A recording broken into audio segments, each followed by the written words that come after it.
back to Grassroots Radio Colorado. This is Kris Cook. I've got Cori and Andy Pate to the party of choice. That is Cori. That is Andy. Hey, just double checking. We are talking. If you want, we're not going to go there. So we had a very interesting Bob Duco segment earlier talking about the head physician in the state of Pennsylvania now, who is pronoun mystifying. One of those, we don't know if it's a he or she. But anyway,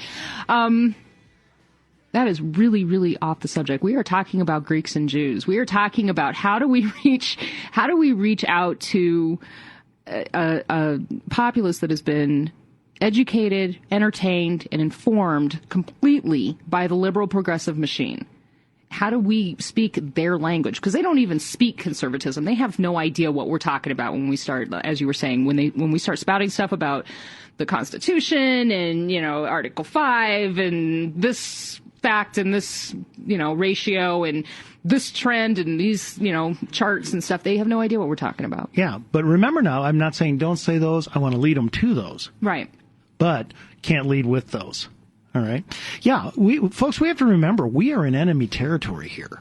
Even when we win an election like we just did, look, the other side still owns all the major molders of public thought. Right. Okay. And so I would hope this would also make us a little more understanding, me included, because I tend to be one of these, I get on blogging and whatever. And, I'm an ex-liberal, and we ex-liberals, by the way, we can be nasty. We have no tolerance for liberalism. Exactly. And we're just like, and we get short-tempered. And I learn more from listening to me on this than you're probably learning. Sort of like ex-smokers are the most voracious non-smokers you will ever encounter. Are they really? Oh, they're the worst. They're the worst. It's the same idea. It's the same idea. You've trod that path away from what you now recognize as something that is not a good idea. And so you're going to have very little patience with the people who are still doing that. Oh, it's like ex-eaters like Taylor Swift. Yeah. She hasn't eaten in years. And and every time I see a video, I just feel she's judging me. And anyway, let's move on. Okay. People knowing nothing about conservatism, this is the good news, can be more easily reached a lot of the time. Can I take a guess as to why? Please. Because they don't have a pre-established framework that you're trying to work around. Yep. Yeah, they don't think they already know it all. Right. Or they haven't been raised in it and had it shoved down their throats their whole entire young lives, like some people may have had happen. And so they haven't rejected it because they felt that it was controlling them. Right. Which I do know a lot of people who are in that boat. And going back to my experience with the schools, here we were taking a very conservative message of character education into inner city schools in 5 Points and coal neighborhoods. I mean, the worst parts of town back then. And those kids drank it up. They loved it. They loved being told, this will help you in your life. These character qualities will give you the tools that you need to become successful. Right. So you don't have to stay in this neighborhood if you don't want to. And then it was really interesting, though, because when we took that same message to a suburban Christian school, those kids had nothing to do with it. Yeah. They were just looking, they're just like, whatever. Right. A lot of eye rolling. Oh, very much. Oh, especially, you'll get a lot of people who were raised in conservative homes. And I went through this a lot because, coming from being liberal and then coming to conservatism, I had a lot of conservatives actually say they were jealous of me. I know, that's weird. Why would anybody be? Well, they would say because we've never had to process through it. Right. Yeah, and they would actually, they would have me go and talk to people for them, this kind of thing. Please, Andy, go fix them. So I'd break out my surgical equipment. They'd say, no. Not quite what we meant. Talking. Right. But they would, a lot of times when they would come from these families where it's wonderful, I was jealous.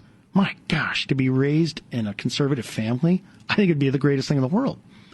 But when you have somebody who was raised conservative and then they drift a ways, right? It's so hard to bring them back to foundations. But when you talk to people who are liberal but more apolitical, boy, when they get it, oh, do they get it. They really get it. It is so fun. I love talking to people who are apolitical about this stuff because you can talk basic. Exactly. You don't have to, you don't have to talk the stuff out of, page 342 out of this brilliant book that was written by this brilliant author. You can talk dumb like me. I mean, but it's great because they're far more appreciative. They love the paradigm shift. They love it. Right. Liberty. That makes sense. Yeah, because they're raised without liberty. They don't understand it. When they get it, it's cool. This is Kris Cook. You're listening to Cori and Andy Pate on Grassroots Radio Colorado. All right, so help me with the mechanics of this. Okay. What part? How do you think your way through how to approach somebody who really doesn't speak your language? Well, obviously, it depends on where they're at. Okay, yeah, people are in many different walks of life. Like Cori was saying, if you're talking to somebody who doesn't even know your language, that's different. Right.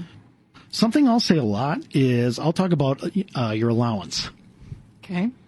Because I loved what Scott Walker said in his speech the other night when he said the measure of, for our opponents, for the president, the measure of success is that more people need government. We believe the measure of success is that fewer people need government. Okay? Great concept. Right. Yeah. I don't generally lead with that because it scares people. So what I do is I say, look, when you're growing up, did you have an allowance? And most people did. Some people didn't have an allowance, but even them, their parents provided their food, their clothing, their shelter, and all this kind of stuff. And I said, okay, what was it like the first time you got out and made your first couple paychecks and bought your own stuff? Pretty darn liberating. Pretty darn liberating. There's nothing like buying your own stuff. Right. And it's not just because. It's the same stuff. And by the way, there's something even cooler. Taking some of that money and buying something for mom and dad. Right. Oh, my gosh. It's the greatest high in the world. And I say, guys, that's liberty. See, you didn't have liberty under your parents, not because they're bad, it's because they're taking care of you. The Democrats want to help you in ways that make you need Democrats. We want to help you in ways that make you need yourself. And the reason isn't because, as Barack Obama says, we just want you to be everyone, you're on your own. It's because we want that cool feeling to be there all the time. Okay? Right. We want that cool feeling to be there all the time. And that cool feeling is liberty. They want, it's amazing that the Democrats don't like homeschooling because they want you to be at home the rest of your life. No, they want you to be part of the collectivist crush. Yes. Where everybody lives in exactly the same and they live in dormitories and we all dress the same and we have the same haircut and that's what they want. Well, yeah. I mean, and basically, here's the thing. When I talked to them about your allowance, what was it like when you first got your own paychecks? When you first started buying your own stuff? Guess what? You're going to want more of that and you're going to want it for other people. But there's a bad thing out there, and it's called big government, and here's why. Every dime, see, the government that gives you, right now we have way more people on food stamps than ever before. Right. And our labor participation rate is the lowest in 36 years. And you can tell people that. They can get that pretty quick. Right. People, they say, well, unemployment rate, just laugh at that. You got to be kidding me. Give me a real number. That doesn't include everybody who's given up. Okay? The fewest people are in the workforce in 36 years. Right. And why? Look at all these food stamps. Look at all these programs. Here's why. Because every dime that you are given from any of these, through any of these programs has to come out of the free market that would employ you. Right. All right? See, here's the problem with your government being your parents. Your government doesn't have a job. I'd never thought of it in those terms before, but that is awesome. They don't have a job. They don't make any money. They can only move it around. Okay? Right. All they can do is move money around, which means that everything you get from them is just your allowance. And they're moving it around. And not only that, but they're not like your mom and dad. They don't even have a job. They're moving your brother's money. Right. Your sister's money, your cousin's money, or whatever money. You know what? We're all part of the same family. Here's the thing. That money has to come from employers who produce jobs, produce stuff, and consumers who buy stuff. Okay? They either tax people who buy stuff, or they tax people who make stuff, or they tax both. Right. But either way, guess what it means? Less stuff being made, fewer jobs. Have you noticed, and I love talking to young people like this, have you noticed how many times now you go to a theater or Taco Bell or places like this, which I love, by the way, and how many of the employees are not teenagers anymore? Oh, I know. Why is that? It's because we've moved so much money out of the private sector now that it's not creating nearly as many jobs. And so and that's why people are saying, well, these jobs need to be, much higher minimum wage so they can pay. Look, guys, then you're making it hard. Then you're making it more expensive to employ somebody. You're going to have fewer jobs. Sure. Don't you want to get that first start out the door from your parents? Even if you're still living there, don't you want to get your own paycheck, get started? I want to take it back off of economics, and let's talk about how that discussion that we just had, and we'll have to do this a little bit after the break, Sure. It applies to speaking to them in their own language, because what you're using story.